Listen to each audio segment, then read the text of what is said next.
Hey, bonsoir tout le monde. Bonsoir mon Pat. Hey, bonsoir mon Steph. Et bienvenue à Back on Track. Yes.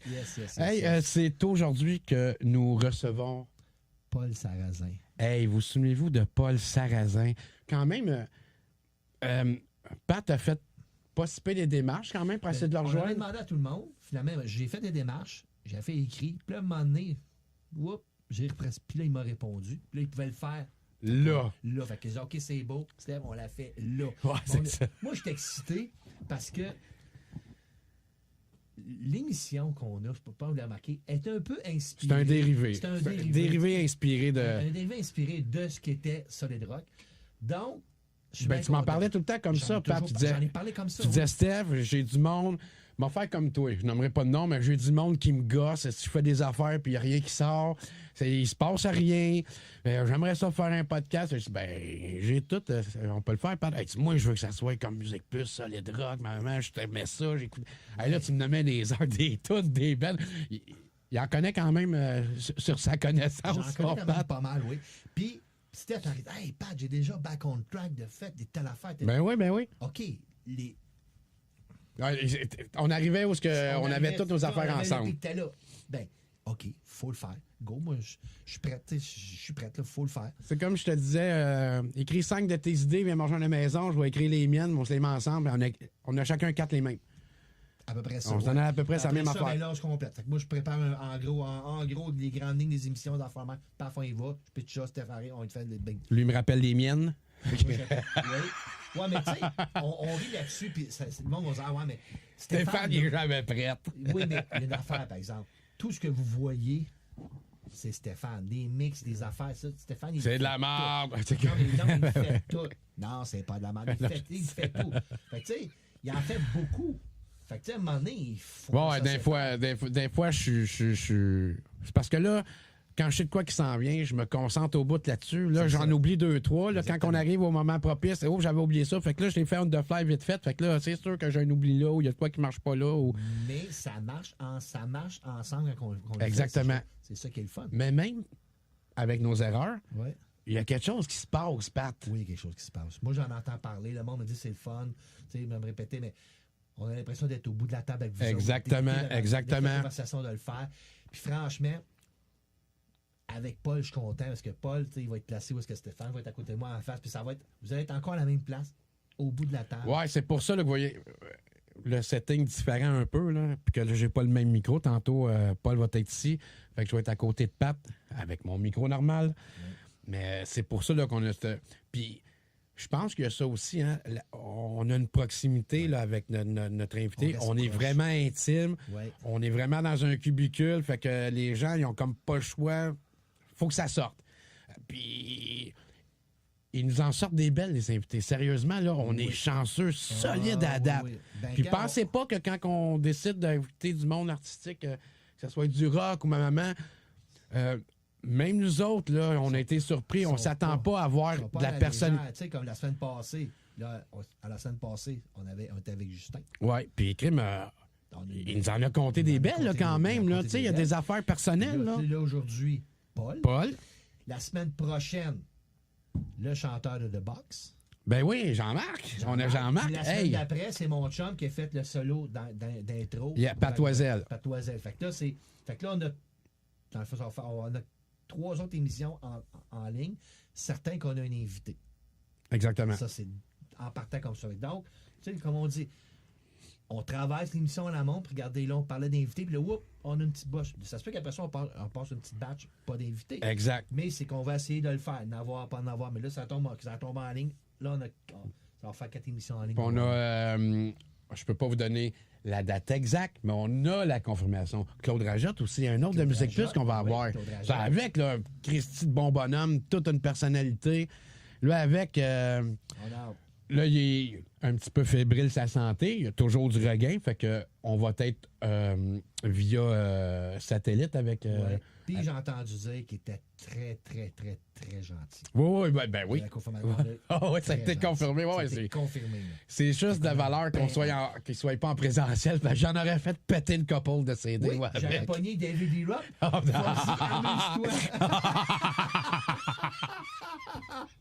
Fallait que je le dise, mais c'était la vérité. C'est ce que... Ça- S'il vient ici, j'amène, c'est sûr qu'il te pèterait. Vas-y, Ah, fais c'est ton que social c'est. media. On fait. Non, mais c'est sûr que s'il viendrait, Pat, on y préparerait un beau setup dehors. Là. Oh. Un beau foyer, une belle masque, toutes les lunettes, toute la kit. On ferait l'émission là. Amuse-toi. Ça serait écœurant. Fait que nous autres, est-ce qu'on va. Parce que je pense que Paul il est pas loin, là. Ouais. Il est arrivé. Nous autres, on va vous laisser en chanson le temps d'accueillir Attends, Paul on va- puis de le préparer. On a une tourne que Paul avait choisi de prendre. Tantôt, je sais qu'il va en parler. OK, on va y aller avec... Putain, il va faire différent. Petit band québécois. Astronomie dominée. Au La tabarnouche. version de Voivode. Oh! On part avec ça. Yes, sir! Astronomie dominée, Voivode. Et on se revoit avec Paul dans... Voilà tout ça. Et on est de retour à Back on Track. Oh, Et oh. enfin, oui, ma gang, on a notre invité que... Ben, Paul Sarrazin. Salut, mon Paul. Bonjour les amis. Ça va bien? Ben oui, ça va bien. Ben oui. Paul, Moi, c'est Pat. Pat qui a travaillé assez fort pour essayer de ramasser Ouais, Paul. finalement, j'avais fait des demandes, puis finalement, il m'a répondu. Je l'avais déjà rencontré, là, quasiment 30 ans, là, puis je l'ai trouvé très sympathique. Je savais qu'il était sympathique, mais je l'ai vraiment rencontré. Tu sais, quand j'ai eu l'idée qu'on parlait d'émission, c'était vraiment ça. Tu sais, comme le solo de Git au début, qui était la copie de ce que ce rock était. J'ai découvert plein de choses grâce à Paul. On est vraiment avec l'instigateur de notre émission, là. C'est à cause de lui qu'on est là, là. Oui, pour nous autres, Mais là, c'est rare, ça m'arrive. Là, au début, j'ai un peu groupie, mais c'était ça. Ouais. Ça a été ma jeunesse, puis on est monté. Là, je suis rendu à 54, moi. Mais tu sais, début, fin de mon adolescence, du solid rock, le matin, ceux qui ont mon âge, là, on enregistre des vidéos, cassettes vidéo, on se fait des parties à la fin de semaine, écouter des affaires, ça vient tout. Exact. Puis juste clarifier, c'est pas qu'il voulait pas nous rappeler, Paul, là. C'est que lui, il arrive à peu près à la même affaire que moi, tu entends sûrement fois toi, là. C'est que tu reçois quelques messages, tu te demandes de checker après dîner, t'en as reçu encore 500. Fait que là, t'as de la misère à retrouver la première discussion que t'avais été « OK, je vais te rappeler ». Fait que on l'a, là. On l'a. J'ai été chanceux. Ben oui, on va passer par plein d'affaires. Ouais. Paul, on ira après à Musique Plus, mais je veux parler surtout de là, parce que dans le temps de Musique Plus, j'avais l'impression là, que tu arrivais à Musique Plus, tu te préparais, tu faisais des entrevues, tu avais une émission. Après ça, tu partais de là pour aller faire d'autres entrevues d'artistes qui étaient à des shows. Après ce soir, tu allais voir un show pour ton émission. As-tu une vie quand tu étais à Musique Plus, Paul? C'est une très, très bonne question. En fait, c'est une question qui est qui peut ratisser large parce que quand je suis arrivé à Musique Plus, j'avais 23 ans. J'arrivais du Saguenay. Puis j'avais toujours vécu avec du monde qui faisait la bouffe, puis que c'est ça. Mais là, moi, je suis arrivé à Montréal, puis j'ai abouti chez une amie. Et effectivement, on travaillait beaucoup, beaucoup, beaucoup. Et chose qui est arrivée, j'avais pas été éduqué à me nourrir comme du monde. Sérieusement, tu sais. Donc, je mangeais à peu près n'importe quoi, des burgers, des spaghettis, des bons. Et éventuellement, j'ai travaillé beaucoup, beaucoup, beaucoup, beaucoup. Puis même si tu as 23 ans, éventuellement, ça te rattrape.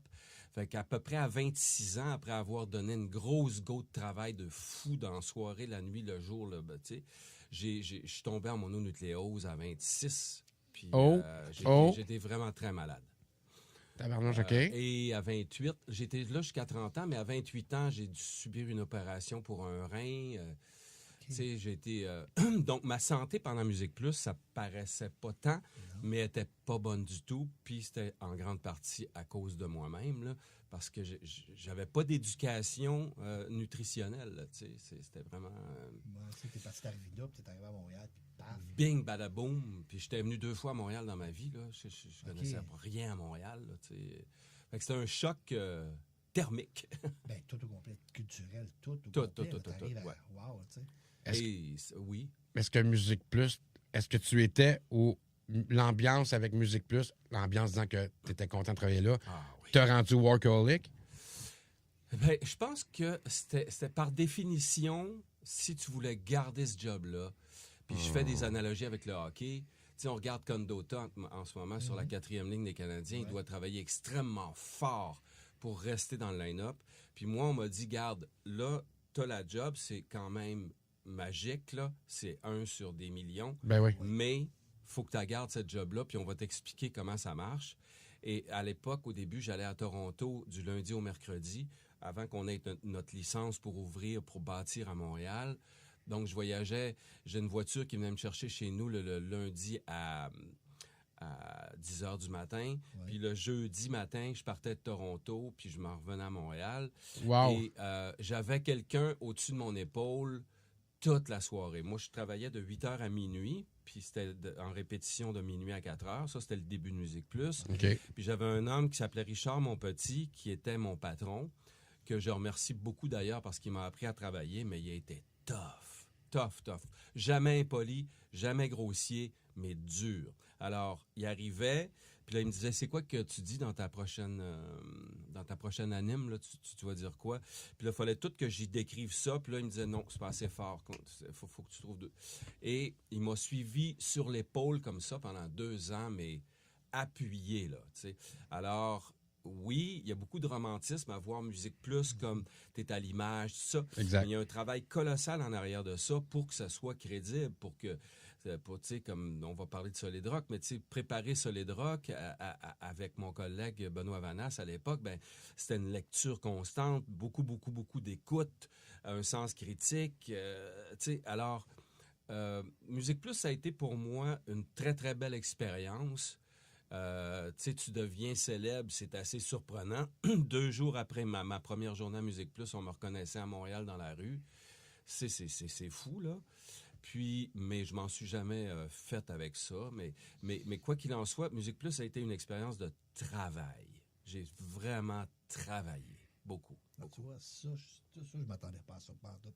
Tu sais, je regardais des fois, il y en a un autre, ben c'est le fun, ils vont là, ils improvisent, tout. Finalement, ça n'était pas pantoute. Ben, en fait, si je venais te voir, mettons, si je venais te rencontrer dans ton magasin de disques, j'avais un caméraman, on tournait, puis bon, je t'interviewais, tout ça, puis go, on improvisait du contenu. Okay, ouais. Tu sais, si on allait sur la route, on rencontrait des gens, on les interviewait, tout ça. Mais pour ce qui était d'animer, fallait être prêt, fallait être préparé, fallait avoir de la substance. À l'époque, il y avait d'abord pas Internet. Et moi, Internet est arrivé sur la planète 2 ans après mon départ de Musique Plus. Donc, on devait contacter sans arrêt toutes les maisons de disques. S'il arrivait un artiste en ville, on se faisait faxer la biographie.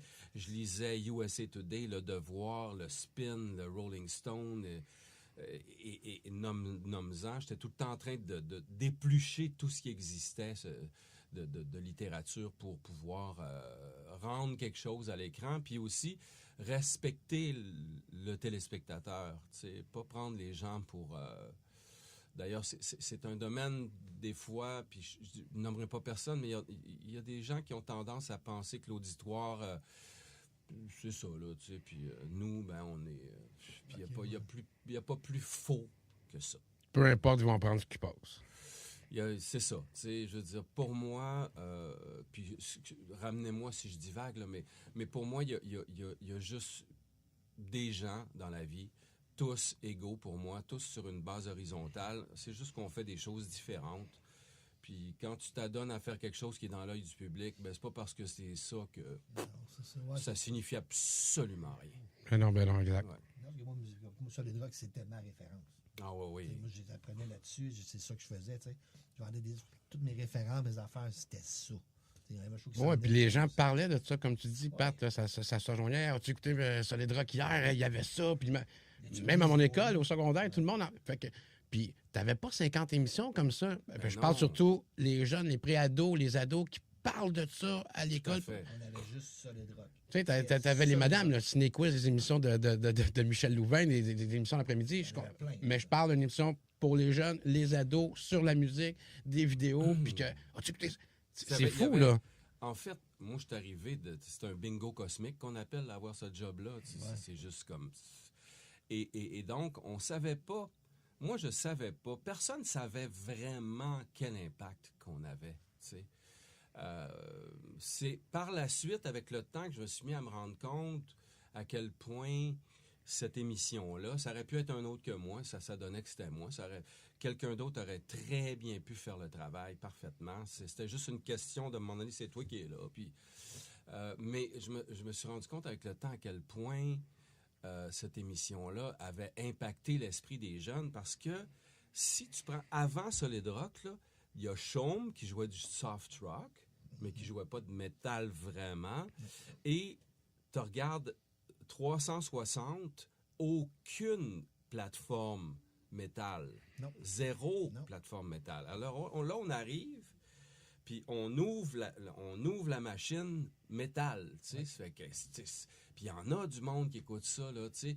Puis les musiciens les plus smooth, les plus doux, les plus sympathiques que j'ai rencontrés, c'est les métals. Les métal. Oui. Tu sais, donc, à part le chanteur de Suicidal Tendencies, qui lui était moins intéressant.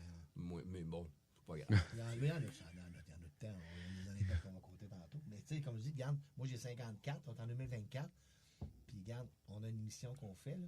Puis c'est inspiré de Solid Rock. Tu sais, ça a été. Encore aujourd'hui, ouais. Encore aujourd'hui, c'est encore ça. Puis même encore aujourd'hui, je parle, puis même des fois, puis c'est des goûts d'émission. À un moment donné, je parlais de Dawkins, puis moi je connais pas ça. ouais. J'ai découvert, ça marchait Dawkins, c'était populaire. Puis je dis, moi, c'était le Solid Rock, j'ai découvert, là. It's Not Love, la vidéo, puis il se promène dans la ville. Puis Paul, le mec pas au courant, là, qui s'était caché 3-4 fois dans son cabanon parce qu'il voulait, il demandait de faire des petites capsules à notre émission, là, comme dans le temps. Là. C'est une chance. Une chance.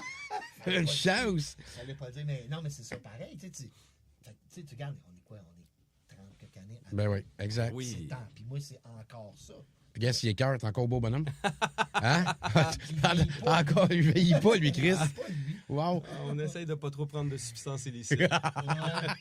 Ah non, oui, avec ce que tu as vécu dans le temps, t'as sûrement eu des odeurs secondaires.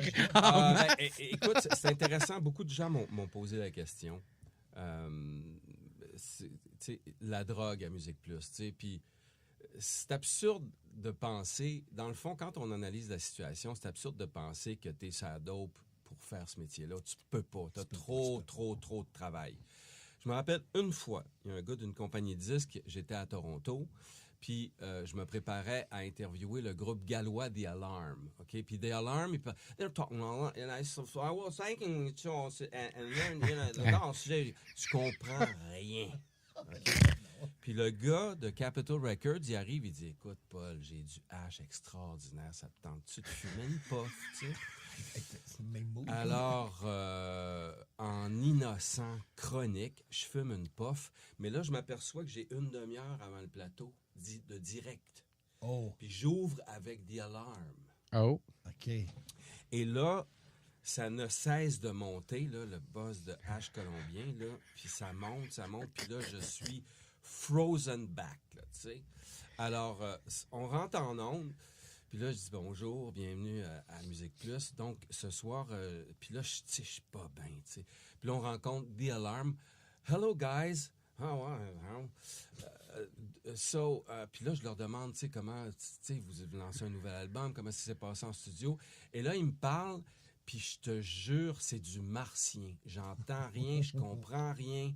Puis là, je dis à TV, écoutez, c'est un langage très, très spécial.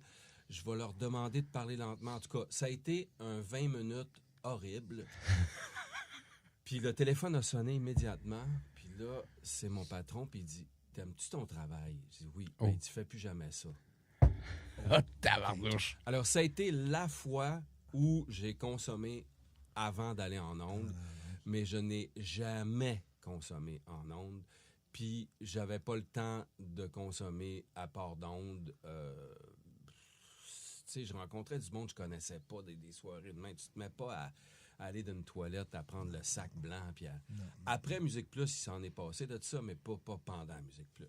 Parce que tu as dit au début de l'émission, tout l'ouvrage que tu as donné, tu as magané ta santé. Ouais. Je suis pas misé à croire que pendant Musique Plus, ça a été straight. J'ai pas misé à croire pendant. Je pouvais pas. J'avais pas le temps. Tu sais, tu te couchais en travaillant, puis tu te levais en travaillant, puis le week-end, je travaillais pas, puis j'étais tout mélangé. Je dormais, je me levais, je filais pas, mal au cœur, tu sais, pas bien, là. Même le week-end, le week-end, quand tu faisais le décompte, c'est quoi? Le décompte, c'est quoi? C'était le dimanche matin. On l'a préenregistré un bon bout de temps, jusqu'à une certaine époque. Mais c'est ça de plus pareil, ça rajoute plus, oui. puis c'est de la préparation, là, ça. Oui. Faut que tu lises, puis il faut que tu... Donc, non, c'est ça. Ben, vous le savez, vous préparez des podcasts. Mais moi, j'ai Google. C'est facile. Ouais, vous savez pas ça, Non, mais vous moi, autres, j'ai là. Google. Fait que ça, toi, t'as plein. Moi, ma référence, jeune, c'était Solid Rock. Toi, t'es à la merci d'un fax, là, d'un fois, là. Oh, Ça- oui. Moi, c'est c'était fou, Solid là. Rock et, tu sais, Circus dans ces magazines-là. Mais tu sais, beaucoup. Pour moi, c'était ça, tu sais. Aujourd'hui, j'ai Google. Mais toi, t'étais ma référence. Fait que toi, fallait aller chercher des affaires. Où est-ce que moi, je suis pas capable d'aller chercher? Fait que tu sais, vous l'aviez ça en plus, là. Oui, oui. Les gars de Compagnie 10, je les connaissais tous très bien. Puis, parfois, les agents de promotion sont pas nécessairement des gens de musique. C'est des gens qui connaissent... C'est plus des gars de vente, tu sais. Alors, que des fois, tu demandes des détails spécifiques, puis ils les connaissaient pas nécessairement, mais ils te donnaient la bio de l'artiste. Puis, bon, ben, si t'as quelqu'un qui connaît le band, j'aimerais bien ça y parler. Puis bon, ben, je parlais à du monde. Puis j'avais Stéphane aussi, son nom m'échappe. Lui, il était chez Rock en stock. Puis lui, c'était lui, il connaissait ça 100 fois plus que moi. Fait que je jasais beaucoup avec lui, on discutait. Lui, il était dans le métal, dans le rock. Stéphane, ça a été... Puis, à un moment donné, il y a eu une chronique à Solid Rock, puis donc... Ça, je m'en souviens. C'est Parce ça. qu'on allait au Rock en Stock, on le voyait. Ben ouais, tu voyais le gars. On n'allait pas le jaser, on le voyait, mais Ouais. on allait chercher des affaires, des importations du Japon, des affaires de musique. Là, Oh c'est oui. là qu'on allait chercher. Puis, tu sais, effectivement, tu sais, quand il y a des gens qui me demandent, vu que tu as fait un album pop plus tard, mais moi, j'écoutais vraiment du rock plus jeune, tu sais, Led Zeppelin et compagnie, AC/DC, qui est un de mes bandes préférées. Et Ouais, des petits groupes classiques. c'est ça, des petits groupes classiques. Mais pour présenter tout ça, ben tu dois te familiariser, puis bon, tu rends de l'information qui ressort par l'autre oreille, puis tu continues ta vie d'informateur, puis c'est du journalisme musical, Ouais, ni plus c'était ni ça, moins, mais on c'était n'avait ça. aucun recherchiste. Donc moi, il fallait que je fouille tout. C'est ça, justement, là. T'étais pas juste animateur. Non. C'est toi qui faisais toutes les recherches de tes chroniques, là. C'est fou, là. Ouais. Aujourd'hui, ça a 2-3 recherchistes par émission, par personne, par chroniqueur, là. Écoute, je me rappelle d'avoir été interviewé. Ça n'a aucun rapport, là, mais Pierre Richard, le grand comédien français. Wow. Pierre Richard, on est Chanceux. dans un hôtel. Mon Je idole. pense que c'était le Queen Elizabeth ou quelque chose comme ça. Puis là, moi, j'étais avec mon caméraman. On était 2. Puis à côté de nous, il y avait l'équipe des réseaux principaux qui s'installaient. Il était 10-12. Là. Puis nous, on était 2. Puis on sortait quelque chose de vraiment sauter le fun. Puis éventuellement, avec les budgets qui se sont rétrécis, ils ont compris, puis ils ont commencé à fonctionner comme nous, tu sais. Flash. C'est Flash, ça. Flash, Ouais, toutes les affaires. Flash, c'est un dérivé de Musique Plus. Là. Mhm. Ça a tout le temps été. Ils ont copié Musique Plus, puis ils l'ont fait à Absolument. Exactement. Pour moi, Ils l'ont c'était bien ça, fait. quoi. Oui, Très bien fait, fait, mais ouais. c'était ça. Ouais. Hey, avant de passer au premier choix musical de notre chum Paul, je voulais juste en revenir vite fait Oui, sur je ta t'en prie. parenthèse de quand tu as dit, Paul, tu as travaillé 2 ans avec quelqu'un au-dessus de ton épaule. Oui. Puis tu as dit, il y en a d'autres qui auraient pu la faire, la job, tout. Oui. Tu aurais pu être découragé. Il y en a qui n'auraient pas fait ça 2 ans avec quelqu'un au-dessus de son épaule. Là. Tu l'as fait quand même. Là. Oui. Il y a dû avoir des moments où Ben, on a eu, tu sais, Richard, c'est un gars quand même humain. Donc, on a eu des fois à côté des discussions philosophiques sur ce facteur-là de supervision puis tout ça. Puis il m'a aidé à comprendre que ça prenait ça. Puis à un moment donné, je me suis dit, OK, si je veux être... Parce que c'est quand même une ligue majeure, Musique Plus. Si Ouais. t'es là, c'est une ligue majeure. Faut que tu agisses en professionnel. Puis, grâce à certains dialogues-là, au fil du temps, j'ai compris que le gars, il en connaissait pas plus que moi sur la musique, mais il connaissait la rigueur d'une structure de travail. Puis dans le milieu de la musique, on peut se mettre à penser que c'est free-for-all, tout ça, mais non, ça prend une super structure pour arriver à ce que ça se tienne, tu sais. Donc, ouais, possiblement que... Mais bon, la vie m'a offert ça sur un plateau d'argent, puis une fois que j'ai eu ça, j'ai considéré tous les avenants et aboutissants de ça, puis je me suis dit, il faut que je travaille. Ouais, mais là, je pense que tu comprenais que en plus d'avoir une... Ben moi, je trouve que c'est une belle job de rêve là, qui était le fun. Tu avais quelqu'un qui était là au-dessus de ton épaule pendant 2 ans pour t'accompagner. Fait que, en le prenant, en disant que tu veux vraiment apprendre, c'est un plus, c'est un must. Là. Tu le prends pas de l'autre sens. Ouais, en plus, tu dis, quelqu'un d'autre aurait pu faire Solid Rock. J'ai de la misère à imaginer qu'il y aurait quelqu'un d'autre qui aurait été le visage de Solid Rock.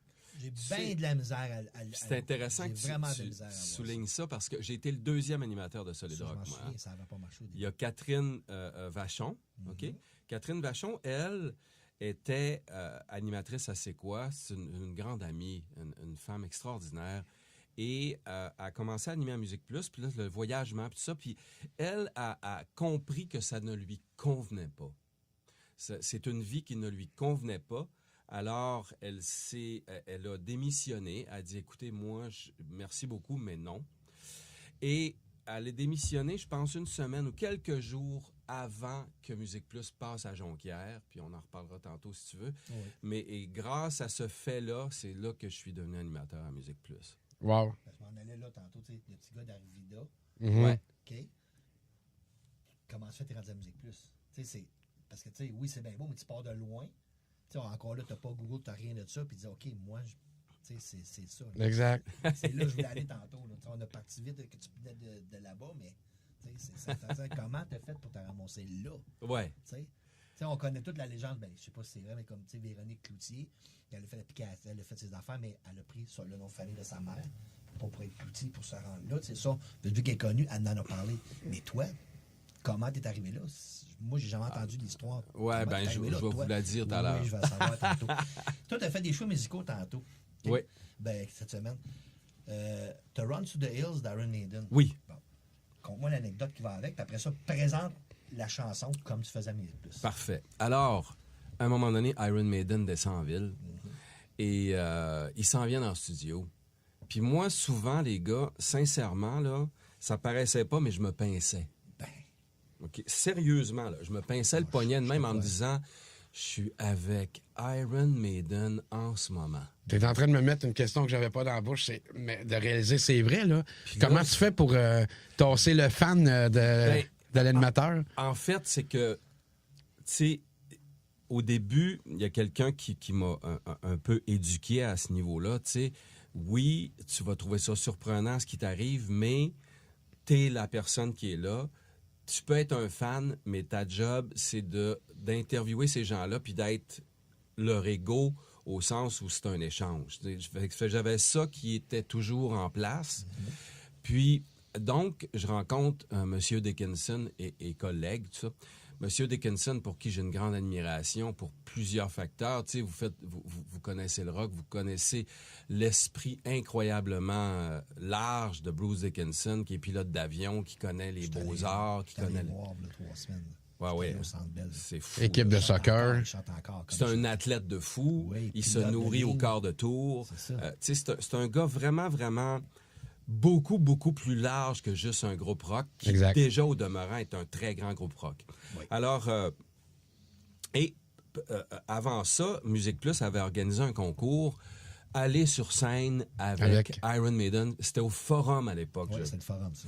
Et donc, je me suis retrouvé sur scène avec Iron Maiden, puis 5 gagnants du concours. Puis là, j'avais le Forum full à craquer sur scène à côté de Bruce Dickinson. Puis je me disais, je pense que je rêve, mais je suis là. J'étais à Chicoutimi il y a 1 an. Puis là, j'étais... Wow. C'était des paradoxes dans ma tête. Puis en même temps, je disais, ben regarde, tu sais, j'ai des frissons quand j'en parle, Je mais... t'en parle, moi j'ai des frissons. Là, Puis je me disais, quelle incroyable destinée qui m'est présentée. C'est fou. Alors, j'ai chanté Run to the Hill avec Iron Maiden, sûrement pas de la bonne façon, parce que c'est un athlète incroyable. Là. Et donc, eh bien, aujourd'hui, à Back on Track, voici Iron Maiden et Run to the Hills. Yeah.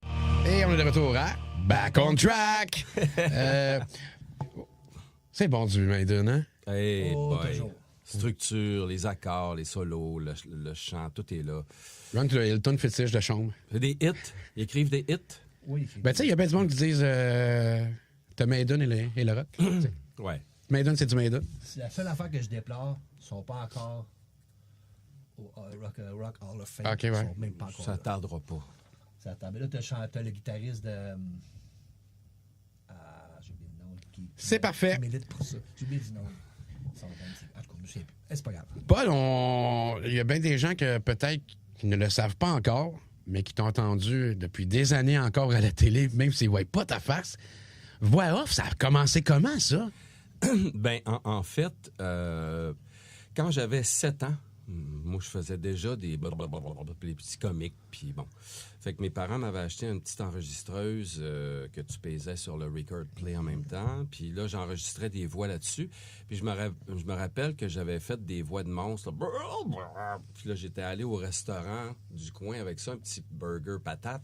Puis j'étais dans mon sac, puis là, j'avais fait jouer ça. Puis là, la madame a dit « Paul! » Puis elle m'avait demandé de sortir du restaurant parce que j'étais en train de faire jouer mes monstres dans le sac.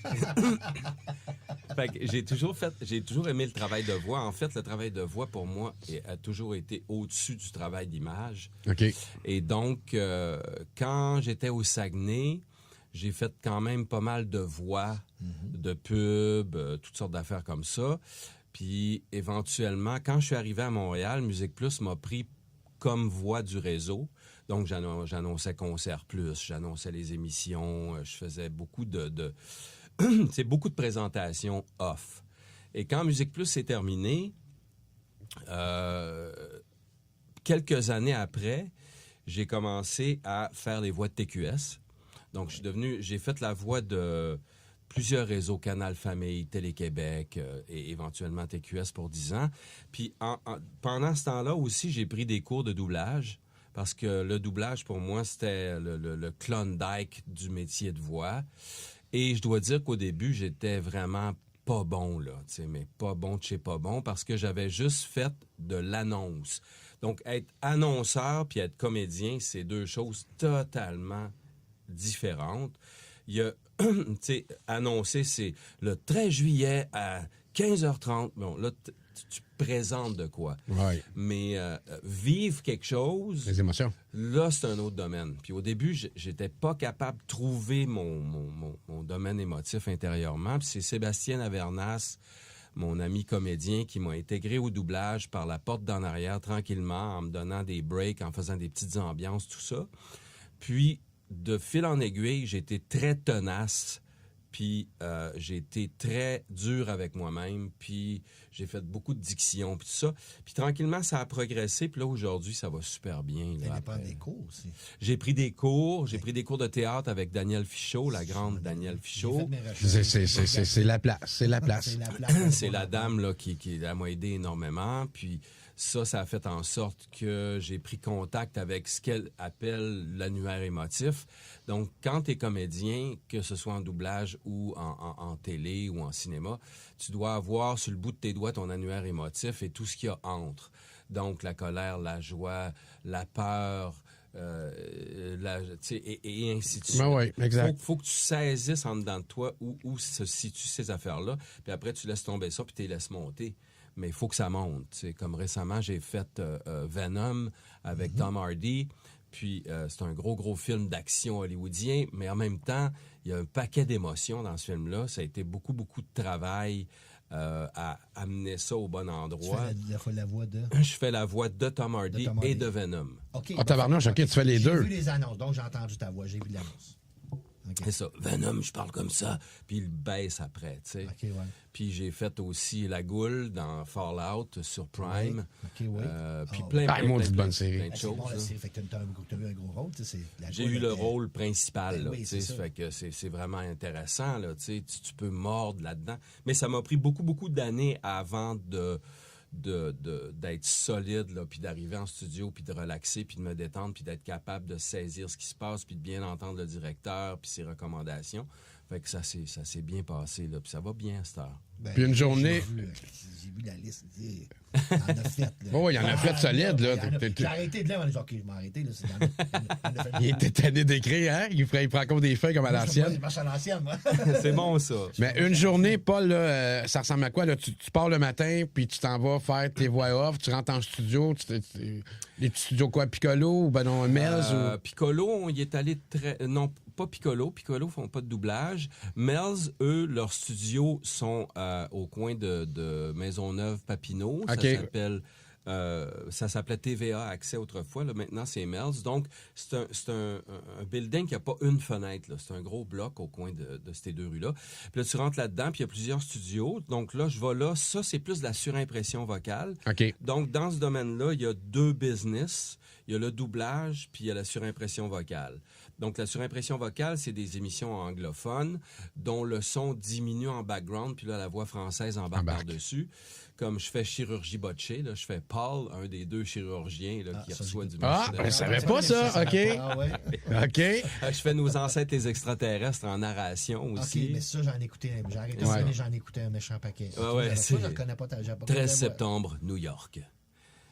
Wow. Là, Mais voyons. Je fais toute la narration de cette émission-là. On a recommencé une 16e saison. Là, je sais, ça fait longtemps. Ça fait 16 saisons.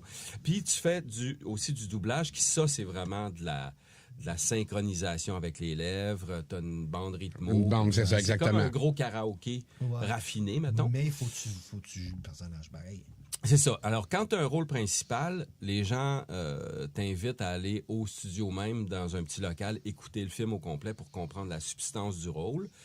Mais la plupart du temps, tu arrives là, puis tu découvres le rôle qu'on va t'offrir. Puis là, tu écoutes 2-3 fois la première boucle. Ça se passe en boucle. Les boucles durent entre 10 et 20 secondes, 30 secondes. Puis là, tu as un segment à doubler. Donc là, la personne va te parler de la nature de l'acteur, de la nature du rôle, de l'atmosphère. C'est-tu en extérieur, c'est-tu en intérieur? Y es-tu avec beaucoup de gens? Y es-tu avec juste une personne? Est-ce qu'il est seul? Quel est l'événement dans lequel il se retrouve pour incarner proprement ce qui se passe là? Alors, tous ces éléments-là se réunissent pour que tu réincarnes la personne au niveau sonore, finalement. Fait que là, puis là, tu parlais justement du film Venom. Fait que là, si on parle de Venom, ça t'a pris combien de temps? Ça m'a pris 13 heures. Wow, tabarnouche, OK. 13 heures. Donc, tu sais, t'as des blocs. J'ai eu 4 blocs de 3 heures. Mais c'est 3 heures très, très plus une heure d'ajout, là, qu'ils appellent. Mais 3 heures, c'est intense. Parce que t'es au sommet de ton disque dur, là. Tu sais, là, comment est-ce que tu appelles ça, le contenu, la force, le nombre de gigs, là. Ouais. Il est au top. T'es saturé, là. T'es saturé. Faut que tu sois et dans tes émotions, et techniquement dans ta voix, et faut que tu sois sincère, faut que ce soit crédible et tout ça. Donc, t'es tout le temps au maximum de ce que t'es, là, pour tout donner, là. Ça fait que tu sors de là, tu t'en vas pas... parler à grand monde, là, tu relaxes. Puis aujourd'hui, est-ce qu'en suivant tes cours, puis là, on sait que ça fait une couple d'années solide là, que t'en fais, là, est-ce que tu te sens comédien? Oui, je dirais que maintenant, j'ai pas joué à la caméra, je me suis pas investi dans ça du tout. Ça m'a pas autrement intéressé, mais le doublage m'intéresse. Donc, quand je sais maintenant que avec les années, j'ai ajouté des outils dans le coffre d'outils. Puis je sais maintenant que j'ai juste à ouvrir mon coffre d'outils, puis je vais trouver l'outil. Des fois, ça prend un petit bout de temps. Des fois, le directeur va dire « on n'est pas tout à fait là, puis on va la réécouter, puis tu vas comprendre, puis ça. » Donc, avec Frédéric Desager, qui m'a dirigé pour Venom, mettons, lui, quand on regarde une scène, il voit 5, 6, 7 couches, là. Moi, je vois 2 couches, 1 couche, 2 couches, 3 couches, mais il m'aide à voir toutes les autres couches. Et là, OK, puis là, tu les intègres, puis là, ça paraît sans qu'on comprenne, ça paraît. T'sais. Comme, mettons, le gars, il est en colère, mais à cette personne-là, il peut pas exprimer cette colère-là, mais il est jaloux de cette personne-là, mais il peut pas accéder à tout ce que cette personne... Tu sais, c'est des couches, là. Faut que ça se retrouve dans l'énergie. Donc, c'est une question d'énergie, beaucoup. T'sais. Est-ce que tu penses que... tu as eu un retard dans le métier ayant peut-être le syndrome de l'imposteur? As-tu vécu ça un peu? C'est une très bonne question. Au début, je me sentais très imposteur. Les gars qui ont mon âge ont commencé à, je dirais, parfois même enfant, mais la majorité de 18, 20 ans, 22 ans. Moi, je suis arrivé à 33 ans à peu près dans le doublage. Tu sais. Ça fait rien que 10 ans. C'est ça. Il paraît bien, notre Paul. À peine 10 ans. C'est ça. Merci beaucoup. Et donc, les Tom Cruise étaient pris, les Denzel Washington, nomme-les les grands artistes. Là. Mais moi, quand je suis arrivé, j'ai eu la chance d'avoir Anne Caron comme directrice, puis elle m'avait spoté. Puis elle est un peu rebelle, Anne. C'est vraiment une personne que j'admire beaucoup. Puis elle pas de complaisance, puis bing, badaboum, bang, mais c'est une femme pure, le cœur pur. Et elle m'a offert sur un plateau d'argent Tom Hardy dans, pas Star Wars, mais l'autre Star Wars, c'était pas Star Wars, c'était Star Trek. OK. J'ai fait Tom Hardy, il devait avoir, je sais pas, 24 ans, 23 ans, 26 ans, je sais pas trop, dans Star Trek. Et là, j'ai toujours gardé cet acteur-là. Fait que t'as fait Batman. Puis j'ai fait Batman. Ben oui, parce que Batman, Tom Hardy, le C'est ça. On avait 3 microphones dans Batman. Un ici, un. Ouais, est-ce que t'as la voix spéciale? C'est ça. Puis la voix prenait tout l'espace là, dans Batman. Ouais. Quand même, c'est des beaux personnages. C'est là. des très beaux personnages. Ben oui. Et j'ai joué ce film-là dirigé par Vincent Davy, Vincent Davy est le grand pionnier de notre domaine, là, un des 2-3 premiers. C'est un Français d'une gentillesse, d'une grâce absolue. Il est décédé maintenant. Puis c'est lui qui m'a dirigé pour ce film-là. Puis il était tellement chaleureux, mais tellement fort dans sa présence que tu peux pas insulter ce gars-là, ou tu peux pas. T'es obligé de boire tout ce qu'il dit, parce qu'il y avait une science, une sagesse tellement grande que donc c'était un mentor pour moi. Fait qu'il m'a beaucoup aidé aussi. Il y a des gens qui m'ont aidé beaucoup. As-tu fait de la bande dessinée? Beaucoup de bandes animées. J'ai fait plusieurs rôles dans les Simpsons au fil du temps, pas les grands rôles. Je fais Family Guy, je fais American Dad. J'ai fait à un moment donné une émission pour les 3-4 ans que c'était des petits camions dans le sable. OK. Puis j'en ai fait aussi une série britannique à l'époque, ça s'appelait Dino Pass. C'est des petits dinosaures.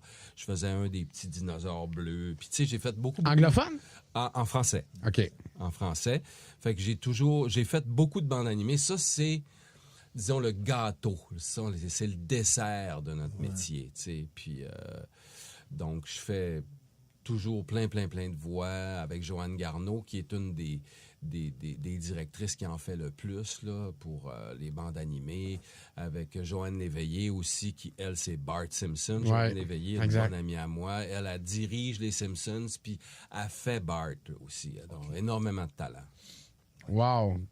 C'est quand tu fais bande dessinée, t'as-tu quand tu dis c'est le gâteau, c'est parce que tu as carte blanche pour la voix que tu peux décider de faire? Ou... Ben, en fait, souvent, les voix qu'on va faire sont déjà, en quelque part, faites par des Américains ou tout ça. Mais, par ailleurs, on peut choisir la voix, comme tu dis, qu'on fait. Puis là, ben, on s'en va dans différents... ça peut être comme ça, ça peut être comme ça, ça peut être comme ça. Tu sais, fait que tu vas partout, puis là, tu t'amuses, puis là, les directeurs rigolent, puis quand ils rigolent, ben, c'est le bon choix. C'est le bon choix, c'est ça. Le bon choix. Puis je fais un personnage aussi dans American Dad, il parle comme ça. Hein? Puis tu sais, vraiment, tu sais... fait que je fais toutes sortes d'affaires pétées, là. C'est vraiment la joie. Parce que t'as pas ton visage, fait que tu peux jouer n'importe quoi, puis le monde se perd, puis ils vont pas dire « Hey, c'est Paul, on a vu le nom. » Là, c'est vraiment... Puis il y a vraiment des voix qui réussissent vraiment... Tu sais pas que c'est Paul, là. Fait que tu peux pas le savoir, là. Il y a des choses que j'écoute, puis j'écoutais, puis j'ai jamais su que c'était lui. Tu vois? Même si c'était juste des voix hors champ de ça, tu sais. De nos anciens extraterrestres, je l'ai écouté longtemps, j'ai jamais réalisé. J'ai dit, OK, la voix me dit quelque chose, mais j'ai jamais mis... Puis pourtant, tu sais, j'ai écouté Paul, là. Ben oui. Regarde, on va revenir à ça. On va revenir en arrière. Tu sais, on te parlait de Musique Plus, mais le petit gars d'Arvida, là, comment t'es arrivé à Montréal?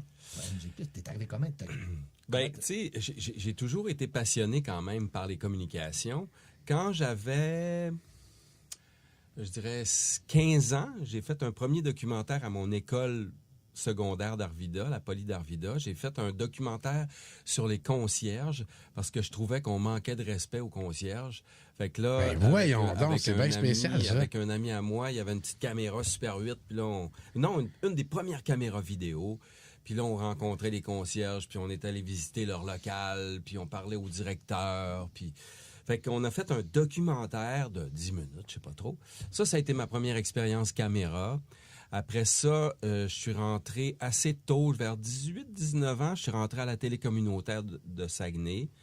Là, j'ai fait des émissions de tous acabit, dont une émission culturelle. Écoute, j'avais 19 ans, j'avais jamais lu un livre, puis j'interviewais des poètes, des sculpteurs, des violonistes.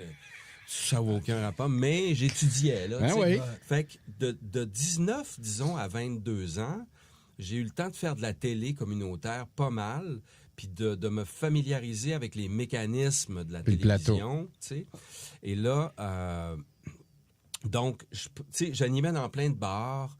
Je me rappelle, il y a une anecdote dont je me rappelle très, très bien et je dirais aux gens qui regardent le podcast, ne vous laissez jamais abattre par des éteigneurs de réverbères. 6 mois avant que je rentre à Musique Plus, je suis allé porter mon démo à une radio AM au Saguenay. Je suis rentré dans le bureau du directeur des programmes, j'ai donné mon démo. C'est ça, il dit, bon, écoute, tu reviendras là. Puis je suis revenu, puis là, il m'a dit, non, ça, c'est pas un métier pour toi, tu devrais penser à autre chose. T'as pas vraiment une voix, non, je t'engagerai pas, là. Il n'y a plus de job aujourd'hui, là. Il n'y a plus de job, lui. Et je l'ai rencontré 1 an plus tard dans un grand événement de Musique Plus. Et mon grand plaisir, ça a été de pas dire un mot de ça. Bonjour, oui, ben salut, comment ça va? Il dit, ça va bien. Mais tu sais, ça se voyait dans ses yeux. Le non-dit était extraordinaire. C'est ça, on peut tous se tromper. Ouais. Mais quoi qu'il en soit, donc, j'animais des bars, puis ça, puis il y a un gars qui s'appelle Richard Bourgoin qui, lui, produisait des spectacles. Et Richard Bourgoin, à un moment donné, me demande à mon ami Marc et moi si on peut travailler avec sur la présentation de Honeymoon Suite au Palais des Sports de Jonquière. Wow. Donc, on se met à distribuer des feuilles un peu partout, puis à aller en radio faire des entrevues, puis bon, c'est ça. Et donc, puis moi, j'avais le mandat de présenter le spectacle sur scène. Okay. Alors, je m'en vais sur scène, je présente le spectacle, puis là... je sors de scène, puis là, il y a un gars qui arrive, qui dit « Bonjour, Pierre Parent, je suis à Musique Plus. » Moi, je savais même pas que Musique Plus existait. Je ne savais pas que ça existait. Musique Plus, moi, il y avait eu Much Music. Ouais, c'est ça. Puis là, il y a son caméraman, qui est Bernard, à côté de lui. Puis là, ben, il dit « Écoute, est-ce que tu présenterais une couple de vidéos, là, puis juste, tu sais, nous faire une petite demande spéciale, puis bon. » J'en parle, j'ai des frissons parce que... Et là, je fais une couple de demandes spéciales. Je pense que j'avais présenté David Bowie, que j'aimais beaucoup. Et puis, il prend mon numéro, puis moi, ben j'oublie ça. Tu sais, j'étais cute, là, mais j'oublie ça. Puis, au même moment, Catherine Vachon avait quitté son emploi. Comme je disais tantôt, ça ne convenait plus. Donc, elle avait quitté Musique Plus. Et il se cherchait quelqu'un de nationalement inconnu. Moi, j'étais un peu connu au Saguenay pour la télé communautaire, tout ça, mais j'étais pas connu. Donc, ça fait que ça a rentré dans leur tête et ils m'ont rappelé 3 semaines après. Ils m'ont dit, Monsieur Sarrazin, on voudrait vous auditionner à Montréal pour Musique Plus. Je fais comme, oh my God, OK. Fait que là, il faut que je retourne en arrière parce qu'il y a quelque chose d'important qui s'est passé quand j'étais tout petit. Quand j'avais 7 ans, de 7 à 9 ans, mon père, il faisait une maîtrise en histoire de l'art. Donc, la plus grande bibliothèque d'histoire de l'art en Amérique est à Bloomington, en Indiana, curieusement. C'est un building de 11 étages, pas de fenêtre. Et donc, il est venu faire sa maîtrise là. Et nous, on a resté, ma sœur et moi et ma mère, 2 ans aux États-Unis. Et j'ai appris l'anglais. J'étais allé à l'école, puis j'ai appris l'anglais là, de même, puis je parle anglais couramment, et donc, on revient à mon audition, et là, je rencontre Pierre Marchand, puis là, il me pose d'abord une question sur la musique québécoise, puis là, je dis, ben moi, la musique québécoise, et elle était dans un gros creux, là, tu sais, en 86. Oh, il n'y a pas grand-chose. Il m'a dit, qu'est-ce que tu penses de la musique québécoise? J'ai dit, ben moi, je pense que la musique québécoise s'apprête à exploser à nouveau. Puis c'est ça qu'il voulait entendre, parce qu'il savait, lui, qu'il y avait quelque chose qui s'en venait, là, avec Marjo, puis Mitsu, puis les bébés, puis bon, tu sais, il y a Richard Seguin qui revenait. Ouais. ça se préparait, là. Donc ça a marché. Puis après ça, il m'a parlé en anglais, puis j'ai parlé parfaitement couramment en anglais avec, parce qu'il dit, OK, ici, on fait beaucoup d'entrevues en anglais, qu'on traduit simultanément. Donc, fait que si j'avais pas parlé anglais, j'aurais pas travaillé là, c'est sûr, Ben, sûr, c'est sûr. parce que c'était là, le petit gars du Saguenay. Ouais. Puis il n'y c'est- a pas d'anglais là-bas. Ben non, c'est ça. Tu as répondu à ma question dans la pause. OK, l'anglais sort de où? On le sait, là. Fait que l'anglais sort de là. Écoute, c'est un concours de circonstances très, très, très inhabituel. Donc, je m'en vais avec mon père à Montréal pour faire l'entrevue. Puis là, j'arrive, à l'époque, c'était sur Saint-Laurent où il y a eu le restaurant Buonanotte à une certaine époque. Fait que là, moi, je m'en vais dans... Tu sais, je spotte l'adresse, on arrive 1 heure avant, mon père et moi, puis là, ben, on s'en va en face, puis il y avait un genre de petit shawarma, là, un petit resto arabe. Moi, j'aime beaucoup les petits sandwichs poulet faits par nos amis arabes. Fait que là, on rentre là, puis là, il y a le monsieur qui est au comptoir dit « Mais je vous connais, vous. Est-ce que vous faites de la télévision? Vous travaillez à Musique Plus? » J'ai dit « Non, je travaille pas. » « Comment ça, vous travaillez? Ben, je viens faire une audition. Ah, vous allez travailler à Musique Plus, vous. On jurerait que c'est vous à la télé.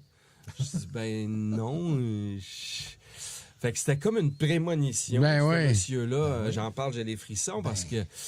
Et là, donc, fait que je suis rentré à Musique Plus, puis là, ben, toutes les têtes se sont tournées parce que ça avait fait le tour de la patente. Fait que là, je m'installe, tu sais, puis j'étais un peu timide. Puis là, ben, je fais mon audition, puis fait qu'il dit, ben OK, parfait, ben on va te rappeler pour... Alors, il me rappelle une semaine après pour me dire, ben si ça te tente, il y a un emploi de VJ pour toi. Tu commences le 14 janvier 87. Ça, c'était un mois avant, donc on était le 15 décembre. C'était Noël. Ouais, c'est ça. C'était Noël, pas à peu près pour moi, oui. là, tu sais. Ben oui. Alors, au bout d'un mois, je me suis emmené à Montréal avec 3-4 boîtes. Puis mon père est venu m'amener. C'est un chum qui est venu m'amener. En tout cas, je me rappelle plus trop. Puis je suis allé chez mon amie Hélène Aubin, qui était déjà à Montréal, que je connaissais du Saguenay. Je suis allé rester avec elle dans le NDG. Puis pendant les 4-5 premiers mois, moi, je faisais NDG, rue Sherbrooke, Saint-Laurent, Musique Plus, rue Sherbrooke, NDG. Puis c'est tout ce que je connaissais. Je connaissais rien de Montréal, puis j'avais pas vraiment de structure sociale, puis... Fait que c'est comme ça que ça a commencé. Wow. OK. On va aller deuxième chanson de Paul en pause. Qui est Welcome to the Jungle. Oh boy. Welcome to the Jungle, ça c'est ma rencontre avec Guns N' Roses. Quand j'ai rencontré Guns N' Roses, d'abord c'est Duff et Slash que j'ai rencontrés à l'Hôtel du Parc. OK. Et Guns N' Roses étaient totalement inconnus. Ils arrivaient de la rue, là, littéralement. C'était des jeunes gens dans la pauvreté, puis bon, et tout ça. Et quand je les ai rencontrés, c'est sûr qu'ils relevaient d'une brosse de Jack. Ils étaient échevelés.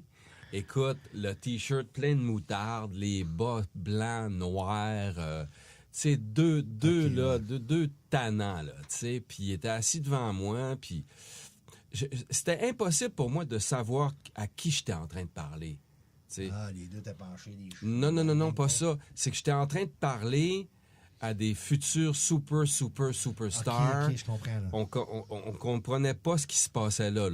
Donc, eux, ils étaient en première partie de The Cult et ils étaient encore, à l'époque, pauvres. Oui. Je veux dire, il n'y avait pas d'argent dans les poches. Fait que eux...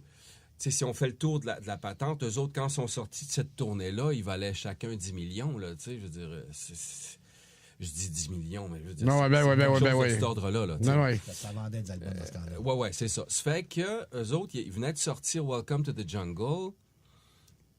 Et donc, je les rencontre, deux baveux, we'll give a fuck. Puis c'était sweet, là. C'était deux gamins... De mon âge, là, tu sais, on avait 22, 23, c'était des gamins, puis ils étaient dans le cosmos, eux autres-là, en première partie de The Cult, puis... et de la tournée, au bout d'une couple de mois, ça s'est inversé. Hein? C'est The Cult qui est devenu la première partie, puis Guns N' Roses qui a pris la headline. Puis c'est devenu immense, parce qu'ils avaient des chansons tellement fortes. Et ils avaient des chansons... tu sais, on avait comme les Motley Crue, les Bon Jovi, tu sais, du rock plus... Je sais pas, plus commercial un peu, tout ça. Eux, c'était des hits, mais c'était raw, c'était cru. Exactement. C'était de la musique sale, comparé à une c'est ça. drop, eux autres, c'était sale. C'était sale, ça croquait, ça rockait, puis Axl Rose, c'était un tannant, puis tu sais, bon, alors, pas que les autres n'ont pas des tannants non plus, là, mais bon, on en parlera tantôt. Et, donc, Welcome to the Jungle, ça a été la bougie d'allumage d'un groupe qui allait devenir un des plus grands groupes rock de l'histoire après Led Zeppelin. Là, je veux dire, on disait que c'était le post-Led Zeppelin dans sa furie, puis Slash, quand on entend Slash qui est un intellectuel de très haut niveau, au sens où ses trouvailles mélodiques, ses architectures musicales, son sens de l'écriture est... C'est un virtuose aussi. Je veux dire, t'aurais mis Slash dans un orchestre symphonique avec une guitare acoustique, puis je veux dire, c'était pensable. Ouais. Donc, c'est un très, très grand virtuose. Et pour moi, c'est l'organe, la matière grise de ce band-là, c'est Slash. Évidemment, Rose a écrit plusieurs textes incroyables. Donc, c'est un très, très grand groupe que j'ai vu à sa racine. Puis ça, c'est une grande, grande chance. Ben oui. Alors, à Back on Track, on écoute Welcome to the Jungle de Guns N' Roses. Yes! On est de retour à Back on Track! Oh yeah! Oh yeah! Hey, c'est le fun, hein, parce que je pense que c'est le premier qui nous donne des petites virgules. À chaque retour, c'est hot en tabarnouche. Tu vois que le gars, il n'a pas d'expérience. Quand même. On dirait que j'ai fait ça. Ben oui, hein? Un petit peu. Une petite affaire, tu sais. Paul, c'est quelque chose qui a toujours passé, que je pense que les gens ont toujours vu, la fameuse entrevue avec Gene Simmons, Paul Stanley. Pour ceux qui l'auraient peut-être pas vu, qui n'ont pas connu l'histoire, avant de t'amener à ça, pour te poser la question sur ce sujet, en faisant ce métier-là, y a-tu, le question le sait, y a-tu un artiste que tu t'attendais à pas grand-chose, qui t'a vraiment surpris, et après ça, on sait, raconte-nous l'histoire de Kiss. Il y en a un qui m'a énormément surpris, avec qui j'ai eu du plaisir incroyablement. C'est Nicky Sixx de Motley Crue. Oh! Qui a été un gentleman absolument incroyable. Wow! Donc, il m'a amené dans l'autobus de Motley Crue. Il m'a parlé comme un chum, puis il me posait des questions. C'est quoi ton métier? Comment ça marche? C'est quoi ton horaire? C'est-tu beaucoup de recherche? Tu sais, wow, c'est bien cool. Mais il était vraiment, là, tellement gentil. En 91, je pense. Tabarnouche! Il avait les cheveux rasés ses côtés. Ouais. Je me souviens d'entrevue. Vraiment très, très, très, très gentil. Je pense que c'était après sa descente aux enfers. Oui, parce que c'est la bonne Dr. Feelgood, ça. Ouais. Et donc, écoute, c'était comme un ami, comme un grand chum qui te rencontre, d'une humilité. Évidemment, c'est l'éminence grise de Motley Crue. Ben oui. Il a tout écrit, il a tout fait, tu sais. Alors, ça, j'ai été très, très agréablement surpris. L'autre que j'aime beaucoup aussi, mais pour des raisons différentes, c'est Gene Simmons. Quand Gene Simmons est débarqué à Montréal, il y avait un fan, je pense qu'il était passé par Toronto avant, puis, mais je suis pas sûr, c'est flou dans ma tête, là, mais c'est pas grave. Il y a quelqu'un dans un couloir quelque part qui a dit, écoute, Much Music, là, tu sais, souvent, Musique Plus, le monde disait Much Music, écoute à Much Music, mais c'est bon. Ouais. Alors, il a dit, écoute, Much Music, il joue tes tunes 2 jours avant que tu arrives, pendant que tu es là, 2 jours après, puis après, il ne joue plus. Parce que Kiss, à l'époque, n'était pas dans le top. Ben non. C'était pas le... C'était ça. 80, c'est pas la grosse décennie. C'était pas la grosse décennie. Alors, lui, il était fâché, puis il voulait faire un genre de rétribution karmique à Much Music. Ça fait que moi, j'ai été la première la première représentation du réseau qu'il a rencontré, c'est moi. Fait que, il a décidé que ça serait plate. Fait que, écoute, il est arrivé en talons quand même, pas maquillé, mais en talons, mesurait 7 pieds, je sais plus, là, 7 pieds 1, 2. C'est grand, là. Ben oui. Moi, à 5 pieds 8, là, c'est comme... Wow, OK. Il s'assoit, il me regarde pas vraiment. Il balaye du regard un peu, puis on parle un peu, puis vous avez vu l'entrevue. Ben oui, on a pas oui. le temps de parler. Ouais, Puis à un ouais. moment donné, c'était stagé. Il y avait une de ses copines qui devait venir. Fait que là, la porte ouvre. Jean, est-ce que tu peux venir ici, Jean, s'il te plaît? Ben oui, ma chérie. Fait qu'il enlève son micro, puis il fout le camp. Et il revient jamais. Bon, fait qu'il joue Bad Cop. 20 minutes après, Bon Cop arrive, Paul Stanley s'assoit, ça on n'a pas entendu parler, mais Paul Stanley s'assoit, puis je passe un super moment avec, un chic type, tu sais, là, vraiment un aristocrate, là.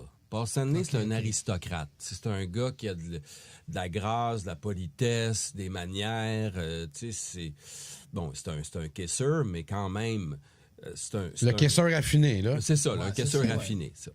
Et 2 ans plus tard, Kiss reviennent, et là, ils passent à Musique Plus. Puis là, c'est moi qui les interviewe encore. Tu sais? Mais là, on passe un moment, Gene et moi, dans le corridor, puis je lui fais visiter Musique Plus, puis il dit, écoute, il dit, c'est rien contre toi, excuse-moi, c'était plate, là, mais il dit, tes boss, ils avaient été un peu crosseurs avec moi, fait que j'ai décidé qu'ils goûteraient, puis ça a passé par toi, désolé, bon. Fait que, puis là, on a une belle jasette, puis là, on faisait le tour des disques d'or sur le mur, puis des disques platine, puis tu sais, un disque d'or... aux États-Unis, je pense que c'est 500 000, puis un disque platine, c'est 1 million. Ici, c'est 50 000 puis 100 000. Fait que là, il arrive devant certains artistes, puis il dit « Oh, Murray Kerman, 100,000. Wow! » Tu sais, il était baveux, là, puis fendant, mais c'était tellement drôle parce que, tu sais, vendre 100 000 albums au Québec, Marie-Carmen ou Marjo, c'est énorme. Ben oui. C'est fou, là. Tu sais, ces femmes-là, ces hommes-là qui ont vendu ça, ils ont fait des miracles. Ouais. Mais lui, avec 100 millions de disques à son actif, il bavait un peu. Tu sais. Ouais. Fait que, mais on a fait le tour, puis il était sympathique, puis c'est un gars... Écoute, Gene Simmons, il faut le dire, c'est un très grand homme d'affaires. Ben oui. C'est un musicien de talent. Ils ont créé un mouvement... Kiss, il y a la planète Kiss, il y a la planète Iron Maiden, puis bon, les Kiss, ils ont leur planète, tu sais. Le Kiss Army, c'est fou, là, c'est fou. Et c'est un gars, tu sais, puis Marie-France Rémiard, qui est qui est probablement la femme au Québec qui a interviewé le plus grand nombre de superstars sur la planète, que je salue d'ailleurs, Marie-France Rémiard, qui est d'une crédibilité musicale absolument incroyable. Elle est très amie avec Gene Simmons. Puis, on a discuté, elle et moi, à un moment donné, puis elle m'a confirmé que Gene Simmons, c'est un homme de famille, un père attentionné avec ses enfants. C'est un... c'est un businessman, c'est un artiste, c'est un personnage complexe, mais c'est un bon Jack, dans le fond. T'sais. Fait que... J'ai connu les deux versions. Les deux versions. Oui, hein, Jekyll and Hyde, on dit, hein. Quelle tune j'ai choisi de Kiss? Rock'n'Roll All Night. Rock'n'Roll All Night. J'ai découvert Kiss, je devais avoir 16 ans, 17 ans. Puis tu sais, 6 ans plus tard, encore une fois, je me pinçais.